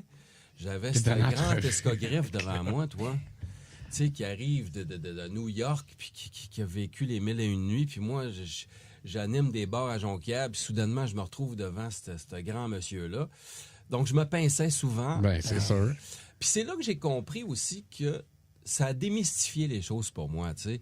C'est sûr que quand tu rencontres un David Bowie, un Kiss, un Cyndi Lauper, tu te mets à dire, OK, c'est cette personne-là qui vibre autant sur la planète, là. C'est quand même cette personne-là. C'est pas que Cyndi Lauper t'a fait le tour du monde? Cyndi Lauper, je l'ai rencontrée à Hiroshima. Oui, toi, j'ai... Et ça, est-ce qu'on a une ligne de métro qui part de Berry pour aller voir ça? Pas tout à fait, pas encore. Pas encore. Hey, c'est pas à porte, c'est pas à porte. Pas tant encore. À Tokyo, j'ai pris le métro. Écoute, le métro à Tokyo, tu sais, tu prends la ligne de métro de Montréal, là, puis tu multiplies ça par 30, puis là, tu as le métro de Tokyo. Hey, hein? OK? Par 30, là. Par 30, oui. C'est une grille, là. Tu sais, là, c'est un grand panneau, là, dans les métros, là. Puis là, t'as c'est immense, le métro de Tokyo. Là. Tu sais, je veux dire, eux autres, ils ont 28 îles Sainte-Hélène à quelque part parce que... Et donc, j'ai rencontré Cyndi Lauper à Hiroshima. J'étais avec des gagnants. Puis, elle, quand on est arrivé dans le back room, elle a dit, oui, je vais vous rencontrer, mais les plus importants, c'est les gagnants. Donc, je vais rencontrer vos gagnants, puis après, on fera votre entrevue. Wow! De la grâce, là. Ben oui. De l'humilité, de la gentillesse. Fait elle a rencontré chaque gagnant, puis elle a parlé avec eux autres, un par un, puis après ça, on a fait une entrevue vraiment sympathique. Une dame, là, une vraie. Tu sais, quand tu regardes We Are the World, il y a Michael Jackson, puis ce qui saute aux yeux après, c'est Cyndi Lauper. As-tu vu le rapport de la chose? Oui. Ça, c'est impressionnant. Tu sais, puis Cyndi Lauper, elle chante comme personne. Non. Ça se passe ailleurs. C'est une planète. C'était tout. Quand elle était sortie, tu avais Madonna, le sex appeal. Ouais. Elle est arrivée champ gauche avec d'autres choses. Ah ouais. Les cheveux Crochet colorés. du dread, mon gars. Paf! Rasée d'un bar. Elle faisait de la pop. Elle avait l'air d'une punk. Mais elle est arrivée avec ça. Paf, c'était... C'est unique. C'est unique. Ouais. Et donc, elle s'était ensuite présentée sur scène, puis les applaudissements, la grande politesse, là, dire à un artiste qu'on l'aime énormément, à l'époque, c'était ça. Peut-être que ça a changé avec le village global, là, mais à l'époque, c'était après la toune. Toute la salle au complet, 5-6 coups. Ben oui. Ouais, c'est fou, Ça, là. c'est Ouais. on t'admire terriblement. Donc, les artistes se le faisaient dire avant. Là, Ouais. Fais-toi-en pas, là. Tu recevras pas des bas culottes d'en face. Non. Contrairement qu'au Québec, ça va chanter, ça va tout faire. C'est que Ouais. les artistes disent, waouh, c'est fou la vague de chaleur Ouais. qu'on a au Québec, comment ils sont. Puis évidemment, c'est autre chose. Puis quand je suis passé au Japon, il y avait 7 permis de port d'armes au pays.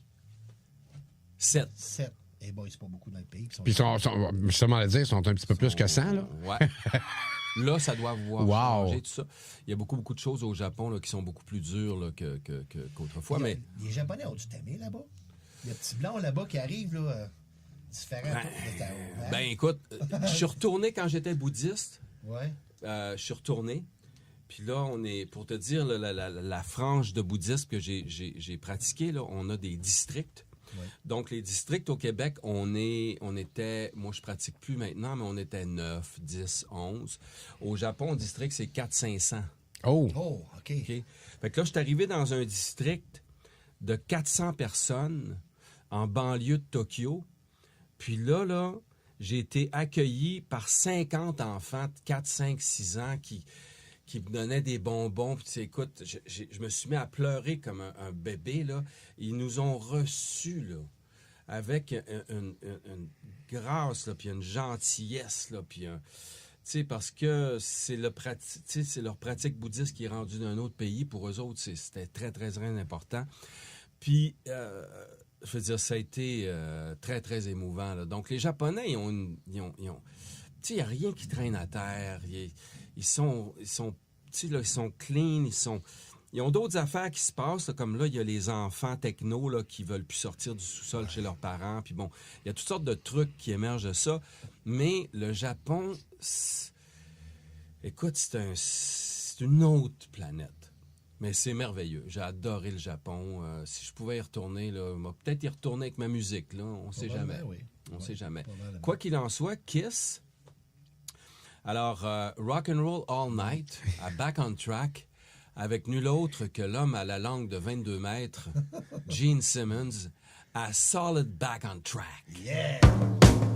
On est de retour à Back on Track! Solid Rock! Ça, j'aime mieux. Quand même. Ah ouais, ben, tu peux prendre congé la semaine prochaine, je vais checker l'horaire à Paul, puis il peut venir prendre ta place, là. Hein? Je vais venir faire le groupie dans le coin. Très bonne idée, puis il est bon avec les groupies, Paul, c'est ça qui est excellent. Ben, c'est ça. Tu parlais que tu as été bouddhiste. Oui. Tu peux-tu nous conter, admettons, les affaires que tu n'as pas faites pour arrêter de nous écœurer de tout ce que tu as fait, là? Hein? Ben, j'ai été bouddhiste parce que quand j'ai quitté Musique Plus, je suis rentré dans un genre de noirceur assez profonde. Puis à 30, ça s'est arrêté à 30 ans. Puis à 36 ans, j'ai rencontré un ami qui pratiquait le bouddhisme, qui allait dans une réunion. Puis ça a tout de suite flashé. Je suis allé là. Puis là, je me suis mis à pratiquer assidûment puis à étudier assidûment. Et je suis sorti complètement du cercle où j'étais pendant ces années d'enfer-là.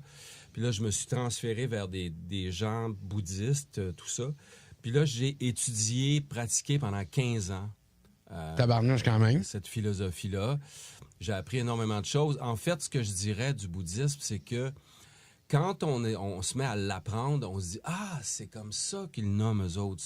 Je le savais, je vivais ça, ou j'exprimais ça, ou je ressentais ça. » Mais ils ont des combinaisons mathématiques qui font que dans ce bouddhisme-là que j'ai pratiqué, tu as un potentiel de 3000 situations possibles à chaque instant.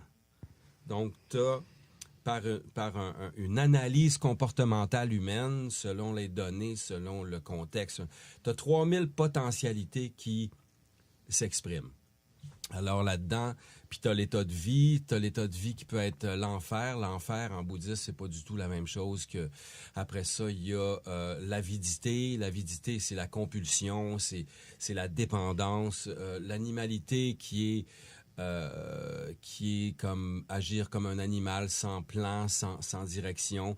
Il y a la colère. La colère, c'est pas nécessairement le c'est plus une attitude d'arrogance, de domination de plus fragile que soi, puis de soumission à plus fort que soi. T'as l'état médian qui est l'état d'humanité, où tu deviens un être humain. Puis là, il y a les états plus élevés, qui est l'état d'étude, l'état d'illumination personnelle, l'état de bodhisattva qui est au service des autres, puis l'état de Bouddha qui serait en fait le comportement ultime et la pensée parfaite dans un moment donné. Tu sais, dans un moment propice là, que tout s'est aligné. Quelle est la meilleure attitude, la meilleure parole, la meilleure pensée? Ça serait l'état de Bouddha. Tu sais, quand on pense, par exemple, aux professeurs, aux infirmières, eux sont dans l'état de bodhisattva. Donc, tu as toujours un état dominant dans ta vie, puis tu as toujours un côté négatif à chaque état. Comme par exemple, le bodhisattva, le côté négatif, c'est que c'est des personnes qui s'oublient, qui se maltraitent souvent, ou qui ne se traiteront pas au même niveau qu'ils traitent les autres. Dans l'état d'étude, le côté positif, c'est que tu étudies, c'est que tu as des connaissances. Le côté négatif, c'est que tu te mets à penser à un moment donné que tu es supérieur aux autres parce que tu as plus de connaissances techniques qu'eux. Donc, ça frise la stupidité. Alors, en bouddhisme, on parle beaucoup d'ignorance et de stupidité comme étant la racine du comportement inapproprié pour les gens. Donc, stupide, ça veut pas dire... c'est pas un jugement, c'est plus un état. Donc, on souffre tous de stupidité un jour ou un autre, puis il faut qu'on apprenne ça, puis qu'on devienne plus ajusté aux événements. Donc... j'ai fait beaucoup de bouddhisme, j'ai fait beaucoup aussi de cérémonies ayahuasca. OK. L'ayahuasca étant le breuvage des chamans sud-américains qui situent cette existence-là entre 3 et 5 000 ans. Là. C'est utilisé depuis très longtemps. C'est le mélange d'une racine et d'une feuille de 2 arbres différents. Donc, concocté... ensemble, il y a un élément dans ça qui s'appelle la DMT. Le DMT, j'ai pas le nom scientifique. Et ça, c'est psychoactif. Donc, je suis allé au Pérou faire plusieurs cérémonies, puis j'ai fait des cérémonies au Québec aussi avec des gens. Et donc, là-dedans, c'est pas toujours drôle, c'est pas de la récréativité. Et tu vas aller dans des zones de toi qui te font peur ou des traumatismes que tu as eus qui vont ressurgir avec lesquels... Donc, moi, où je suis allé au Pérou, il y avait 8 chamans, 4 femmes, 3 hommes. Et on était dans une salle de 23 personnes, puis ils faisaient tous le tour de chaque personne, puis ils te prodiguaient des paroles. Donc, les chamans, pour faire une histoire courte, c'est des médecins. Et eux, de la façon qu'ils travaillent avec l'ayahuasca, entre autres, c'est qu'ils vont faire prendre le breuvage à la personne. Le breuvage va avoir une action neurocellulaire sur le corps et eux, avec le chant, vont aller remuer la structure cellulaire en accordance avec ce qu'ils perçoivent de toi. Donc, c'est très, très profond. Avec la vibration. Oui, c'est ça. Et j'ai beaucoup appris. Maintenant, j'ai fini cette étape-là. J'ai appris ce que j'avais à apprendre. Ça peut être très, très dur, mais je l'ai toujours fait dans des conditions extrêmement sécuritaires. Okay. Je dirais aux gens, faites pas ça avec n'importe qui, faites pas ça n'importe comment. C'est pas des jouets. Mais je pense que moi, ça m'a fait évoluer énormément mentalement, émotionnellement, émotivement, spirituellement. Ça m'a fait percevoir beaucoup plus de choses que j'en percevais auparavant. Ben, tout ce que tu dis à date, Paul, là, depuis que tu es jeune, là, on dirait que chaque affaire qui t'a intéressé, tu ne peux pas t'empêcher de l'étudier, mais à fond, là. C'est vrai. Tu t'impliques solide, là. C'est incroyable, là. Ben, tu sais, c'est... En fait, quand quelque chose nous intéresse, j'ai tout le temps dit, moi, puis je le pense sérieusement, c'est qu'on peut apprendre n'importe quoi, tu sais. Si ça nous passionne puis qu'on décide d'étudier un truc, comme moi, j'adore les sciences, tu sais, j'adore la neurologie, ben je lis là-dessus, puis je regarde comment fonctionne le cerveau, puis je suis loin de connaître ben des affaires là-dessus, mais alors, quand on se donne complètement dans une sphère de connaissances, ben on va apprendre toutes sortes d'autres choses en même temps, puis à un moment donné, tout s'interconnecte. Puis, on est une structure malléable. Le cerveau est une structure malléable. On peut et on devient une forme de sculpture vivante de toutes nos formes d'intérêt. Quand on a 54 ans, ben il y a 54 ans d'existence qu'on a parcouru en travaillant dans toutes sortes d'affaires, en voyant toutes sortes de gens, en faisant toutes sortes d'expériences. Puis là, on est le résultat fondamental de ça. Mais je dirais que ce qui m'a le plus marqué positivement dans toute cette étude-là, puis beaucoup de gens versés en sciences ou en psychologie ou je dirais plus en spiritualité, mais pas New Age, là, je dirais plus l'esprit lui-même, comment il fonctionne, c'est que j'ai appris que si tu réussissais à ne pas fixer ta pensée sur quelque chose, un aspect négatif de ta vie, par exemple, je sais pas, moi, tu manques de sous, tu as de la difficulté à payer ton hydro, OK? C'est dur, mais si le matin, tu te lèves, puis tu penses à ça, puis tu fixes ta pensée là-dessus, tu vas passer une journée très malheureuse. Oui, exact. Okay? Alors, la façon dont moi, je vois ça personnellement, puis que j'essaie de conduire ma vie comme ça, c'est de donner le meilleur de moi-même. Ça, c'est le meilleur que je puisse donner. Il y a des zones qui vont moins bien que d'autres, comme dans la vie de chacun, mais je ne fixe plus ma pensée sur des choses qui m'angoissent, qui me rendent malheureux, qui me rendent obscur. Je laisse passer et la première chose que je sais, c'est que je suis fixé sur d'autres choses. Et je tente de me fixer sur du constructif, sur des éléments qui vont contribuer à ma santé mentale, à ma santé émotive, à ma santé physique. Ça, je me fixe là-dessus. Quand il arrive un nuage noir, je me fixe pas dessus. Quand arrive le règlement du truc, je sais pas, moi, ça peut être un paiement d'impôt. Si j'ai pas d'argent, ben j'appelle l'impôt. Puis je leur dis, ben garde, j'ai ça en ce moment. Qu'est-ce qui peut arriver de plus? Je veux dire, il va arriver que c'est ça, tu sais. Ouais. Fait que, donc, on peut choisir fondamentalement d'être majoritairement heureux. Mais c'est un choix, puis c'est une pratique aussi. C'est une pratique quotidienne qui fait que s'il y a quelque chose qui nous rend malheureux, sur lequel on est fixé, peut-être qu'on est en dépression, à ce moment-là, on va chercher de l'aide. Moi, j'ai pris des antidépresseurs, je suis allé chercher de l'aide. Et pour moi, la dépression, puis le fait de parler de nos structures mentales défaillantes des fois, de notre fragilité psychologique, c'est une force, ça.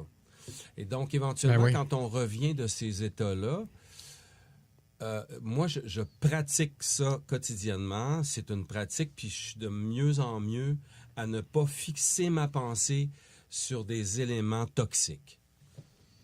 Et ça fait que éventuellement la vie devient plus belle. Ouais, ta ligne, ta ligne, elle se forme bien plus belle. Ben oui. Mais je t'écoute parler, Paul, là, puis j'ai comme l'impression, dans un avenir pas si lointain, t'es dû pour un livre ou deux, d'après moi. Ça se pourrait. J'aimerais peut-être faire un livre avec quelqu'un, m'asseoir, jaser. Tu sais, j'ai des chums à gauche, à droite. J'écris pas mal de poésie. J'écris des pensées sur Facebook. Ça, je vais ramasser tout ça. Je vais faire un recueil bientôt. OK. T'écris de la poésie aussi? Oui. On va y aller avec une question plus facile. Y a-tu quelque chose que tu fais pas? Hein? Dis-nous ce que tu fais pas à place. Ce que je fais pas, c'est maltraiter les gens. Ça, Bon, dire, c'est une très bonne réponse, je peux pas répliquer. Je vais dire tout ce que tu étais pour dire. Ben non, tu vas l'étudier 3 ans, puis ça va sortir dans les livres d'une couple d'années. Là. Ben tu sais, c'est comme dans notre société, il y a un truc qui semble récurrent. On a besoin d'emboîter les gens. Donc, toi, tu es un comptable. Je te donne un exemple. Récemment, j'arrive dans un endroit, puis je dois parler à une personne spécialisée. Je pense que c'est en informatique. Puis là, je rencontre la dame, j'ai dit « Bonjour, êtes-vous... Elle a dit « Non, moi, je suis juste une employée. » J'ai dit « Un instant, là. » Elle dit « Qu'est-ce que vous voulez dire? » J'ai dit « Vous êtes un être humain, là. Vous êtes une personne vivante, vous avez une famille, vous avez une... » Puis là, elle était comme un peu subjuguée. J'ai dit « Vous n'êtes pas juste une employée. Employée, ça, c'est une petite partie de vous, là. Non? Ouais, c'est ça. Puis là, ben oui, puis là, on a commencé à jaser, puis... C'est Paul qui a bien traité l'employé de la bâtisse. Non, mais tu sais, on n'est pas juste un employé. Non. On est... Puis moi, la chose qui demeure la plus importante, c'est mes rencontres quotidiennes. Tu sais, si je rencontre un taxi, c'est plus important que ma toune. Ma toune, je vais la faire. Mon poème, je vais le faire. Mon doublage, je vais le faire. Mais l'essence de la vie, pour moi, en tout cas, c'est les rencontres qu'on fait, puis la substance avec laquelle sont faites ces rencontres-là. Sinon, à quoi bon? Je veux dire, on en connaît des artistes. Moi, j'en ai connu des artistes, puis on en parlait tantôt, des artistes qui sont froids, qui sont un peu comme, qui ignorent les gens, tout ça. Moi, je trouve ça très, très malheureux parce que si je m'en vais dans un dépanneur, puis comme je suis rentré dans un dépanneur la semaine passée, c'était un jeune Africain, il m'a fait un sourire de la grandeur de l'Afrique, tu sais, en me servant, en prenant ma caisse, tu sais, puis on a parlé un peu, il n'y avait pas beaucoup de monde, puis je suis retourné dans mon auto, puis j'avais une paire de lunettes de soleil flambant neuve, j'y ai donné, il capotait, tu sais, mais on a passé un moment... J'aurais pu dire combien? Merci. Exact. Mais c'est devenu soudainement... Donc, il y avait un potentiel de quelque chose qui n'existait pas, là, qui s'est mis à exister. Là. Fait que là, moi, je pense à cette personne-là, lui pense à moi. On a des bonnes vibrations l'un pour l'autre. C'est simple comme bonjour, mais c'est ça, moi, qui mon centre d'intérêt dans l'existence. Après ça, c'est du bonus. Tu dois pas avoir un grand ami, Paul? T'es bien trop parfait? Ça n'a pas de sens? Ben, tu nous écœures. Ben non. On va faire un lien avec tout ça. Okay? Vas-y. Dans les tunes que tu m'as donné Trouble Is The Sword. Oui. Là, on parle de... Ben oui, Sword, Rick. De rencontres, de belles rencontres. Oui. Moi, j'en ai une belle avec Rick, autant que j'en ai une avec toi. Là. Ah, ben merci. C'est une anecdote. Tu as quelque chose à compter? Ben Rick Hughes, c'est plus un global qu'une anecdote. Okay. J'ai rencontré Rick souvent. Et... Tu sais, pour moi, quand je dis gentleman, j'en rencontre 2 gentlemen aujourd'hui. Tu sais, c'est des... être gentleman, c'est avoir ce que bien des gens... Ça manque à beaucoup de gens, puis ils le savent pas, mais l'écoute active dont vous faites preuve en ce moment, par exemple, en étant avec moi, une vraie écoute, là, tu sais.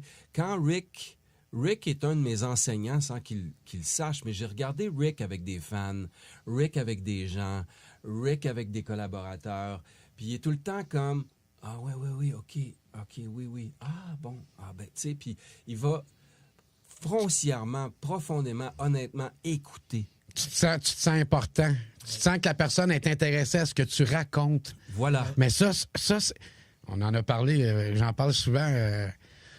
Moi, Paul, mon meilleur ami, ça a été François Jean. Wow. OK? Il restait à 4-5 coins de rue d'ici. Ça m'émeut ce que tu dis là. OK? Puis, On a fait des capsules ensemble. Il est venu en toutes mes niaiseries, OK? Puis c'est ce que je dis. Quand François il est décédé, j'étais sur une job, ma blonde m'a appelé. Elle m'a dit, hey, ils viennent d'écrire sur Facebook, François. Là, j'ai dit, check Internet, c'est tout le temps des niaiseries. Là, elle me l'a confirmé, c'était Marie-Carmen qui venait de faire le post. J'ai tombé assis sur un galon de peinture, mon gars, j'ai broyé. Ça m'a pris un bon 2-3 semaines à m'en remettre parce que dans mon petit cercle d'amis, j'avais François Jean, j'avais un autre ami qui est décédé. C'était des personnes que quand je lui parlais, je me sentais important. Tout à fait. Je me sentais... Ah, c'est bon. Je me sentais... C'est ému, hein? Je m'excuse, la gang. Moi aussi, ça m'émeut. Je trouve ça...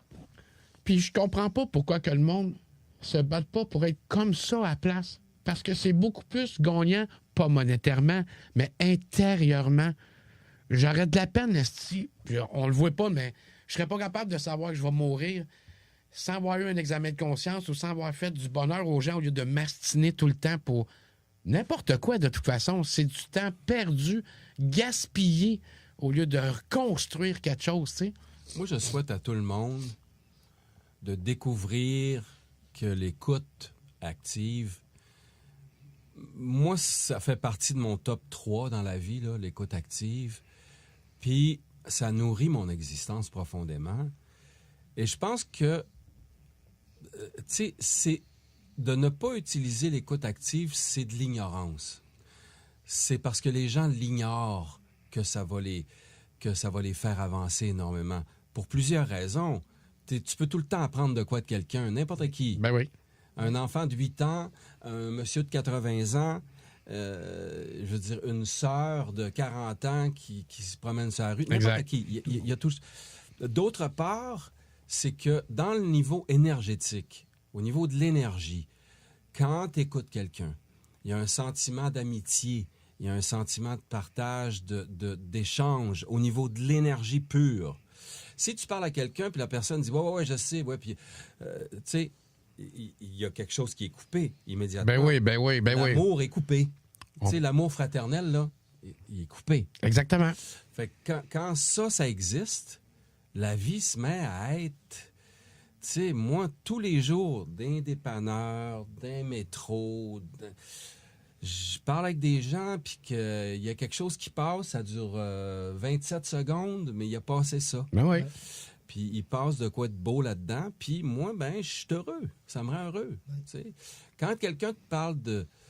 Tu sais, comme par exemple à Musique Plus, ce dont je me souviens pas mal le plus, c'est que quand les gens me parlaient de moi, je retournais l'attention sur eux. Je suis pareil. Parce que je suis pareil. Puis je le sens. Ça me gêne, ça me met mal, fait que je revire ça dans d'autres choses après. Ben oui, évidemment. Puis de toute façon, tu vis avec toi 24 heures par jour.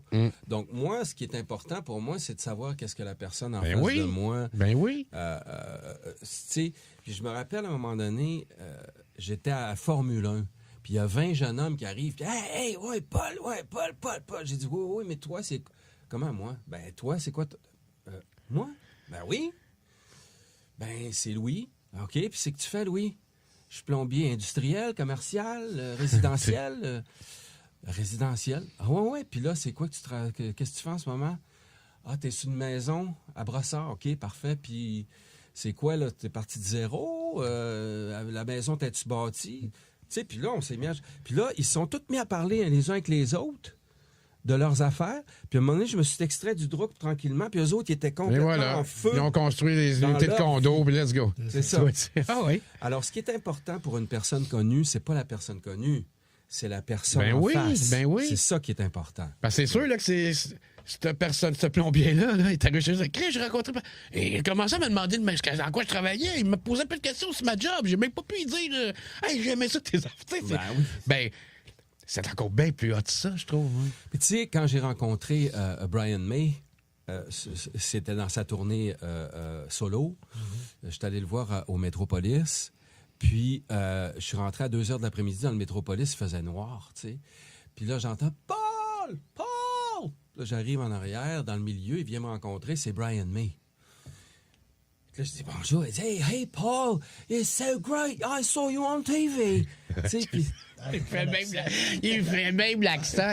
On le kidnappe. On l'attache. Et là, il se met à me parler. Puis là, c'est quoi ta job? Puis là, il me parle de moi, puis de moi, puis de moi, puis de ma job, puis de Musique Plus, puis de moi.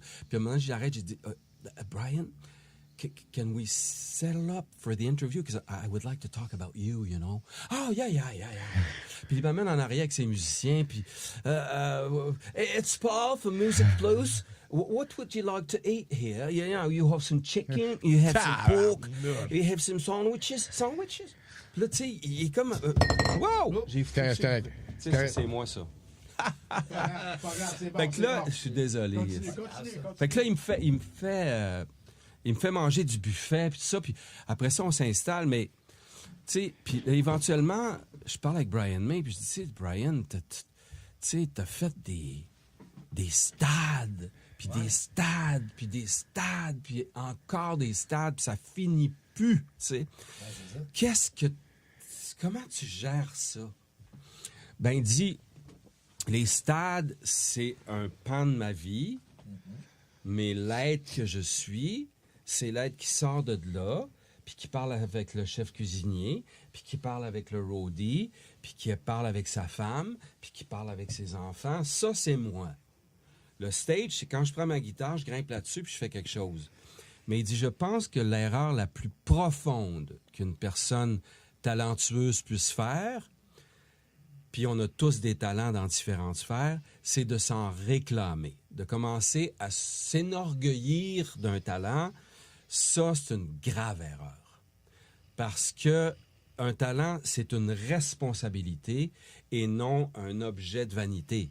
T'sais. Exact. Donc, la vanité, pour lui, là, c'est vraiment la pire chose qui puisse exister chez quelqu'un. T'sais. On en connaît des artistes vaniteux. Ouais. Oui. Et On les nommera pas. ils sont dans une ignorance parce que la vanité est un mécanisme narcissique qui ne fait que replier vers soi. Tu ne reçois pas d'énergie du champ quantique zéro. Parce que tu es replié dans ton affaire. Tu penses que tu es l'ultime. Mais en dessous de ça, il y a « je ne suis pas grand-chose ». Donc, je vais bien me carapacer. Puis... Exactement. Fait que c'est ça, tu sais. C'est un jour, puis je vais finir là-dessus, mais un jour, je m'en vais sur Sainte-Catherine, puis entre Musique Plus puis les Foufounes, il y avait un petit terre, tu sais, un petit coin un peu weird, puis les jeunes gens, il y avait 4-5 jeunes gens par jour qui tendaient la manche, tu sais. Oui, je me souviens de ce C'est ça. le petit terrain vague avec Et un jour, j'ai 20$ dans mes poches, puis je vois une jeune dame qui a peut-être 18, 20 ans, très jolie, mais brisée, tu sais. Puis j'ai dit, ben moi, j'ai 20$ pour toi à une condition. Elle dit, mais moi, je me prostitue pas. J'ai dit, non, c'est pas ça du tout. J'ai dit, moi, je te donne 20$ à une seule condition, il faut que tu me le promettes. Elle dit, ben, c'est quoi, tu sais? J'ai dit, moi, je te donne 20$ à une condition que tu penses au moins 20 fois aujourd'hui, 10 fois, je pense, ou 20 fois que j'y avais dit, pour 20$, à ton plus grand rêve. Tu penses à ton plus grand rêve 20 fois aujourd'hui, puis si tu me dis oui, moi, je te donne le 20$. Fait qu'elle a dit, OK. Elle prend le 20$, tu sais. Puis j'ai des frissons parce que c'est très profond comme expérience. Puis là, je continue. 3 ans plus tard, je suis dans un lancement de disque, ça me cogne dans le dos. Jeune femme, toute bien mise, en tailleur, toute resplendissante. Elle dit, te rappelles-tu de moi? J'ai dit, non. Elle dit, tu m'as donné 20$, tu m'as dit, pense à ton rêve. Elle dit, oui, j'ai pensé à mon rêve, puis c'était de retourner aux études. J'ai quitté la rue, je suis retourné chez ma mère. J'ai étudié, puis là, je suis assistante principale d'un bureau d'avocat. J'ai des frissons. Puis j'ai des enfants. Hey, c'est des plus beaux cadeaux que tu peux pas avoir, ça? C'est un cadeau à l'âme de fou, là. Un de mon histoire à Musique Plus, ça s'apparenterait à être ça. C'est pas ma rencontre avec Bon Jovi. Oui, c'est extraordinaire. Là, mais on parle de... Mais c'est un être humain, là, exact. Qui a... Puis une autre qui est arrivée par... T'as changé la vie à cette personne-là, Paul. J'ai changé la vie à cette personne-là totalement, mais par un phénomène dont je me doutais pas. C'est ta phrase, Paul, aussi. Ouais. C'est pas juste le fait que tu lui as donné le vin, c'est que tu as fait faire un compromis de la vie. C'est malade, là. Elle là. a pensé à son rêve, là. Parce que quelqu'un, il a donné ça. À la force de se le répéter. Puis au lieu de passer pour une personne invisible devant tout le monde qui te regarde pas parce que tu tends la manche, ben alors il y a une autre fois, j'étais en arrière de Musique Plus, je fumais la cigarette à l'époque, on fumait une cigarette entre 2 vidéos, puis il y a une jeune personne, une jeune femme, 17 ans maximum, qui passe, puis une jolie fille, mais brisée, tu sais. Fait que je dis allô, on est 3-4, on dit allô, puis elle dit bonjour, tu sais. Je dis viens nous voir. Fait que là vient, puis là j'ai dit où tu restes? Elle dit là je squatte dans une petite place en arrière là, puis j'ai dit est-ce que je pourrais te rencontrer à la caméra puis qu'on parle un peu de toi? OK. Fait qu'elle s'assoit à côté de moi, caméra allume, bonjour, on est avec. Puis comment ça va? Ben là je suis un petit peu fatigué puis cassé là, puis je reste dans le squat là-bas, puis ça va, puis bon, on parle 2 minutes. Caméra, elle s'en va.